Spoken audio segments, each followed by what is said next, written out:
तुम्हाला पण चपाती रात्रीची शिल्लक राहिली की टेन्शन येतं, काय बनवावं काहीच कळत नाही. मग अशी कुरकुरीत क्रिस्पी नक्कीच तुम्ही पण टिक्की बनवून खा, एकदम खतरनाक.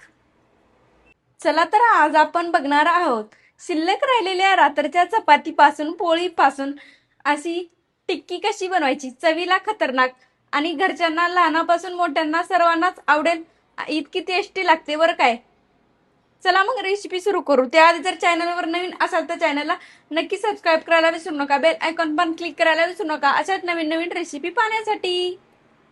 मग चपात्या शिल्लक राहिल्यावर तुमच्या पण डोक्याला असा ताप येतो का? मग आता अजिबात डोक्याला ताप करून घ्यायचा गरजच नाही. मग अशा चपाती घ्यायची आणि त्याचे असे बारीक बारीक तुकडे करून घ्यायचे.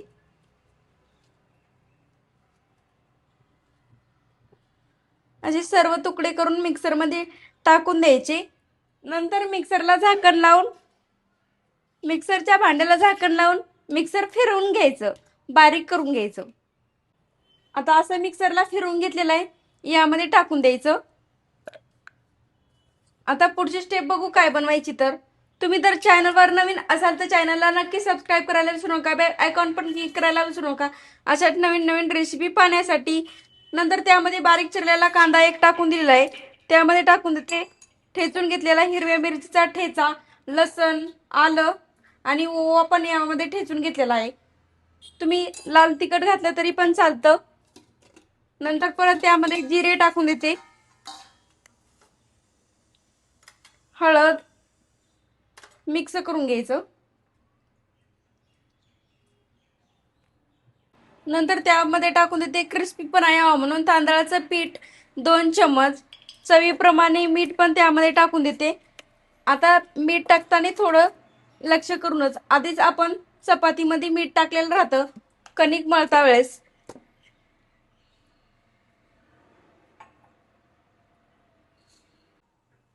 बारीक चिरून घेतलेली कोथिंबीर पण यामध्ये टाकून द्यायची.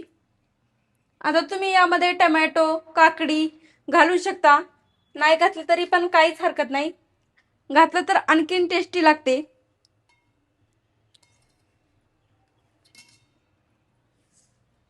नंतर त्यामध्ये टाकून द्यायचा.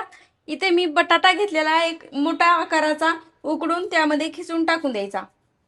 तुम्ही मॅशरनं मॅश केला तरी पण चालतं, पण इथे मी खिसूनच टाकून द्यायचा.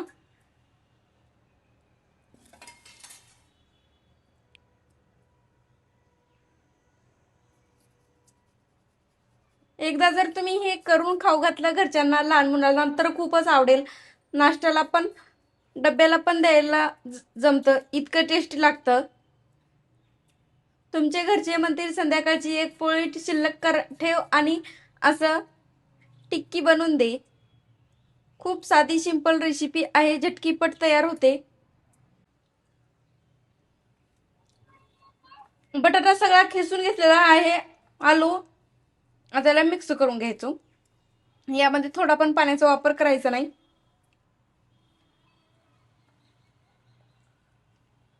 आता याचा एक जीव करून घ्यायचा.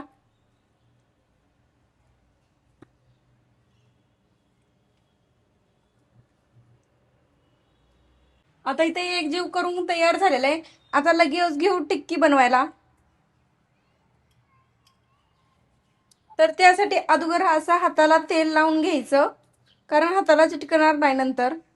आणि छोटासा गोळा घ्यायचा, अगोदर गोल आकार बनवून घ्यायचा आणि दोन्ही हाताच्या मध्ये दाबून घ्यायचं.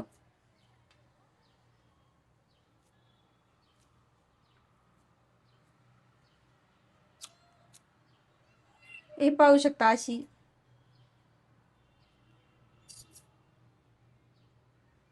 तयार झालेली. आता सर्व बनवून घेते इथे, तशाच बनवून घ्यायच्या. आता इथे सर्व टिक्क्या बनवून घेतलेल्या आहेत, पाहू शकता. आता तळून घेऊत लगेच. तर त्यासाठी गॅसवर तेल गरम करण्यासाठी ठेवलेलं आहे. तेल गरम झालेलं आहे, आता यामध्ये सोडून देऊ आपण करून घेतलेली टिक्की आणि कुरकुरीत खुसखुशीत होईपर्यंत तळून घ्यायच्या. थोडेसे हलक्या हलक्या हाताने यांना हलवून घ्यायचं.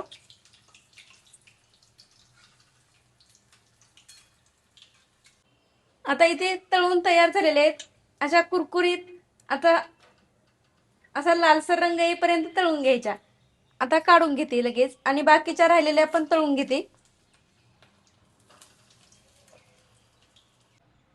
किती क्रिस्पी झालेली आहे. आवाज तर येतच असेल तुम्हाला. अशी आपली टिक्की वाटत पण नाही पोळीपासून चपातीपासून बनवली आहे म्हणून टिक्की. आता टमॅटो सोबत खा नाहीतर दह्यासोबत खा, कशा पण सोबत खा, इतकी चवीला खतरनाक लागते. मग कशी वाटली रेसिपी कमेंट बॉक्समध्ये नक्की सांगा. व्हिडिओ आवडला असेल तर लाईक करा, कमेंट करा आणि चॅनलला सबस्क्राईब केले नसेल तर नक्की करा. व्हिडिओ पाहिल्याबद्दल धन्यवाद. भेटूत अशा साध्या सोप्या रेसिपी सोबत. तोपर्यंत मजेत राहा, खुश राहा, आनंदात राहा आणि एक महत्त्वाची गोष्ट खात राहा.